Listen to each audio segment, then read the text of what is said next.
My name is Kevin McMahon, and I'm here with the Facebook group Make a Stand in Our Community. What we're here to do today is just to get to know you a little bit and just get to know you a little bit more. So tell Sure. us a little bit about yourself. Well, first, my name is Tony Tiscareno. I'm running for Antioch City Council in District 2. Longtime Antioch resident, been here over 50 years. I come from a Democratic Union household. Um, for the most part, I've worked with my brothers and sisters of the union movement for the majority of my career. 33 years with the United Steelworkers. Serving as a president, vice president in my latter part of my career with the Steelworkers. I was also a political director for the Contra Costa Labor Council. Once I left the Labor Council, I became a council member for the Antioch City Council from 2012 to 2018. So I've done a lot of different community service work throughout my career. I became a part-time realtor to do something while I was on retirement. I'm fairly retired now. I haven't done much selling of resale homes in the last couple of years. So right now I'm just working on trying to serve my community. So, Awesome. yeah. So let's move on to our questions. The first question Sure. I have for you is if you could change one thing in our zoning code, what would it be and why? Yeah. One of the things that my district, and if you're familiar with District 2, that's the west side of Antioch, north of the Highway 4 and the south side of James Donlan. We go all the way past the 8th Street into the Davidson Harbor Park area. My biggest concern as far as zoning is the vacant commercial buildings out there in the Summersville Delta Fair corridor. That's going to be one of my priorities. We need to make sure that we have the ability to utilize those areas, work with the property owners to see what makes sense in that area. Retail is not going to happen, unfortunately, in that district. We've lost quite a few of our shopping from our shopping mall. We lost quite a few retail stores out there. So we're looking at possibly, and I'm going to be talking to property owners about doing some multi-use out there. So it'd be a combination of commercial, retail, not some retail, but some affordable housing in those areas. So I know that the Sun Valley, not the Sun Valley Mall, but the Summersville Mall, excuse me, has had that discussion. I was actually sitting in those discussions to look at possible multi-use actions out there in that area. So we're looking at a little bit of retail out there, some affordable housing, and some commercial businesses out there. So I'm looking forward to working with that. So if I'm going to change anything as far as zoning, we want to make that accessible and easier to do. So, Yeah. so I now that I got to understood your question. So That's all good. yeah. So the next question I got is, how do you plan to involve residents in the decision-making process in our town? Well, I've always been a proponent of community activities and involvement. When we started the Measure C committees to see how we were going to address crime and things like that back in 2012 to 14, we had community cafes. We got the community involved. We wanted to hear from them.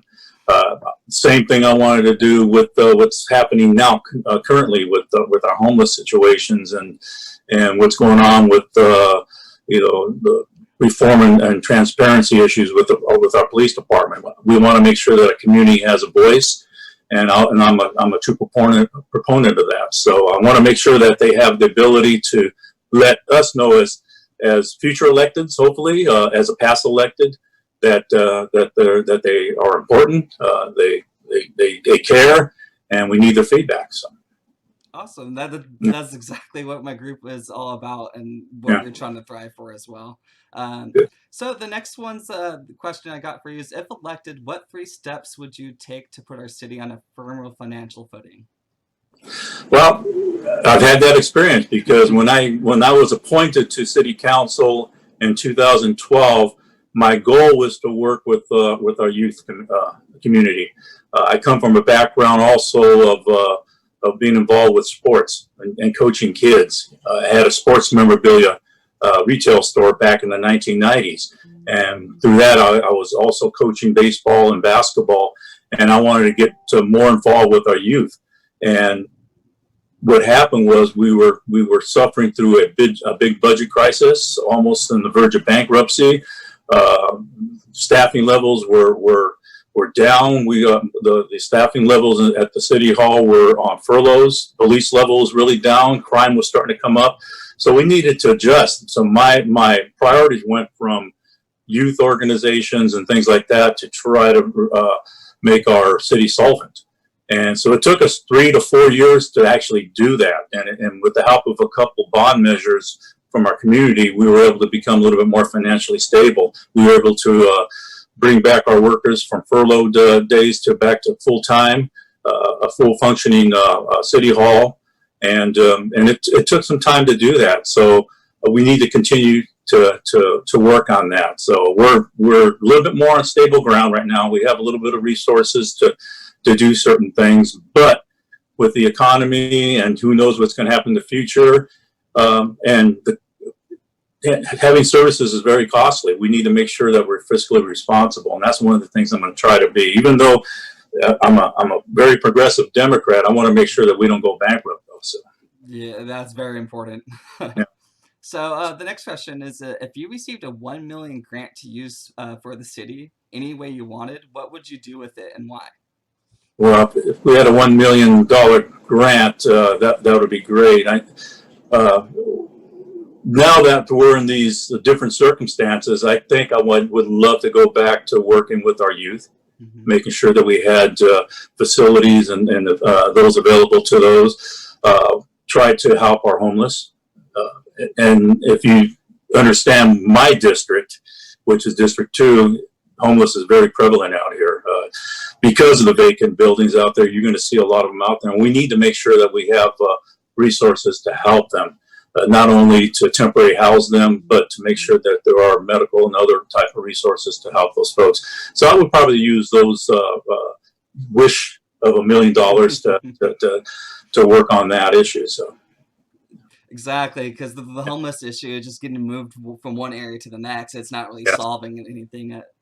Yeah, I get your point there. So the next question is, what neighborhood do you live in, why, and what are your favorite places to spend time in? So what neighborhood do I live in? Yeah. Yeah, so I'm again, District 2 areas. That's more of the Gentrytown area. Okay. I've actually just to give you a little information, now that we have divided our city into 4 districts, I actually grew up in the district that I'm trying to represent. Awesome. My mother still lives in the district that I'm trying to represent, and I've been in my house since 1980 in the district that I try to represent. So pretty much like the area where I live at, because it's calm, but it's still a little busy. You know, I'm off of the Gentrytown area, so you can see a lot of traffic out there. But the city parks that we have here are fun. You know, I love to take the grandkids out there and let them know about the beauty of some of the things we have out here. The Malt Diablo, but the Black Diamond Mines is a beautiful place to hang out at, and I do like the local businesses. So anything. I have my favorite taqueria, which is down the street from me now. So we try to go there a couple times a week, and for the most part, now that we're going through this COVID thing, we're staying home for the most part. But when we're able to get out, we like to just enjoy our city. So awesome. You've already touched bases on this question in a past answer that you said. But what is your stance on police reform or defunding? Well, I'm more a proponent of transparency and reform, making sure that the police are trained and held accountable.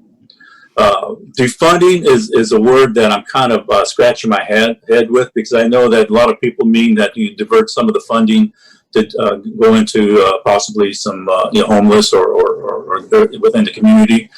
Keep in mind that when I became a council member in 2012, we were on the verge of bankruptcy, and we only had 80 police officers. And what these residents, and this is why I got elected at the time, and this is as a progressive Democrat, they wanted to see more police come into the community. They wanted to see reduction of crime.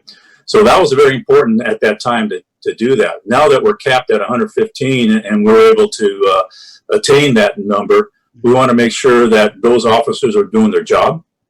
Those officers are understanding of what's happening throughout the nation. And I will tell you that some of the police officers don't particularly care for my political statement. That's going to be on the ballot, because I do acknowledge that Black Lives Matter, and there's systemic racism throughout this country. I don't know if it's happening here in Antioch as much as it's happening throughout the nation. You know, I've always had a good relationship with everybody in the community out here. And so if I hear anything, I'm gonna make sure that I have a voice towards it. But I want to make sure that our police officers are doing the good job that they're supposed to be doing. And if there's anything happening, then we're going to make sure we hold them accountable. So. Awesome. Yeah. Next one is, what would you do to help solve the homeless issue in Antioch and within your district? Yeah, and again, like I said, it's very prevalent here in our district. I know that the current city council is working on some temporary housing in the eastern part of Antioch, which is good. I support that. But they're looking at about $1 million cost. You're talking about the $1 million wish list. They're asking the city to spend $1 million to help the homeless out there. And I think it's a good idea, but I want to make sure that that money is utilized throughout the whole city. You know, my mixed emotions with the temporary housing, with the hotel out there is, you know, you only can temporarily hold 32 families at the most. We have over 300 plus homeless in our community. So you're only looking at 10%, and that's a lot of money. Yeah. So one of the things that I did when I was on council was we were looking at a location, and they're continuing to do so. One of the locations that may be feasible is a swatch of land that's on the west end of Antioch, between the border of Antioch and where LMC is at. Antioch City owns a little patch of land out there, and that's a potential facility. And we've been working with the county. Then I'm hoping that they're working now. I believe they are to possibly utilize that. They were going to talk about utilizing the old Goodwill building out there off of Highway 10, but I think one of the cannabis businesses has purchased that. So I don't know if it's still something that they're going to pursue or not. But I'll continue that conversation as hopefully a newly again elected council member, and it is something that's going to be one of my top 3 priorities: revitalization of our commercial and buildings out there in the Summersville Delta Fair corridor, the homeless issue out here in this area, particularly, well, in Antioch, but particularly in District 2, and to make sure as a union man, we create good prevailing wage jobs out here with benefits, and that's my top 3. So. Awesome. Yeah. So the next question for you is, out of the current council members of Antioch, who do you feel your opinions and policies would mostly align with? Well, I've served with all of them except for Joy Motts. She was entering when I was leaving in 2018, but her and I come from pretty much from the same philosophy. So I would say that I'm a standalone man. Everybody knows who I am and what I'm all about. I've always considered myself a leader. A lot of folks have taken, you know, the stance that I've produced in the past. So I would say that you know, you have a younger generation of council members that are on council right now that I've worked with and worked well. We've pretty much agreed on a lot of things in the city of Antioch. But if there's any disagreement, you know, I'm going to be a voice on it. So I would say it's not one particular council member that I'm work better than others. I'm the type of person that I can work with all. I don't care who you are. I don't care what party you are. But if I have a certain belief, a certain philosophy, I'm going to fight for that. And if you don't agree with me, then, you know, we're going to have a good discussion on it. But usually I try to get my way on this. That was the only loaded question I had for you. Yeah, that's fine. I don't give names because I've worked well with all of them. So. Yeah. So my last question for you is, it's a long one, so I'll admit it, I'll do it very slow. If elected into Antioch City Council, What changes would you implement for our cities in regards to our current COVID-19 reaction? Yeah, I just want to make sure that, I'm a proponent of wearing our masks. I'm a proponent of staying a safe distance. I would love to see the city do some kind of a mandate on that, only because California is now starting to stabilize, but they were one of the top ones that were testing positive for COVID, and we were one of the top ones that were having deaths in our state. Looking at the news the last couple of days, we stabilized a little bit, but one life is one too many. Yeah. So I want to make sure that we are able to stay safe, watch for each other. But with that said, I have a son that has a small retail business here in Antioch that's closed down, and I want to be, I sympathize with the small businesses that can't open. So I'm hoping that we can find a way to make them, available for us, so they can provide for their families, but in a safe manner. So I want to work with the state, and I want to work with our county to make sure that we're doing the right thing.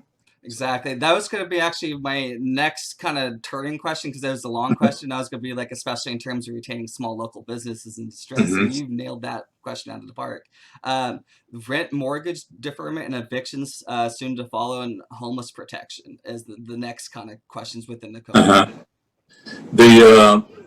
Well, I supported the fact that we wanted to make sure that folks did not lose or go out in the street. Again, we have enough homeless here. We want to make sure we take care of them. We don't need any more. There's a lot of folks that are trying to work that can't work because of the COVID. They shouldn't suffer. But with that said, we also have a lot of folks that are small businesses that own homes that make a living off their properties as far as rent, and they need to be considered as well. So, but I will support any extension of not evicting anybody from their homes, and we'll see what happens. Hopefully, we can get this thing resolved within the next few months. So I don't know if it's going to happen or not, but I'm hoping so. Me too. I can't wait for normal life again. Yeah. So yeah, that was all my questions for what we have. So is there anything that you want a closing statement or anything you want to plug? No, I want to thank you for allowing me to speak a little bit. I wasn't sure of the questions because, but they're normal questions that I'm been answering throughout all these different interviews and questionnaires that I have to fill out. Everybody has their beliefs and philosophies, and that's fine. And I join with the majority of those philosophies, particularly the questions that you asked. Again, I've served our community before as a council member for 6 years. Prior to that, I was a labor advocate, did a lot of rallying and a lot of protesting during my day. So now it's time for me to settle down and work for our city again. So I'm hoping that the folks out here in District 2 get a chance to hear this and understand who I am as a community servant, and hopefully I gain your vote. So good luck in District 2.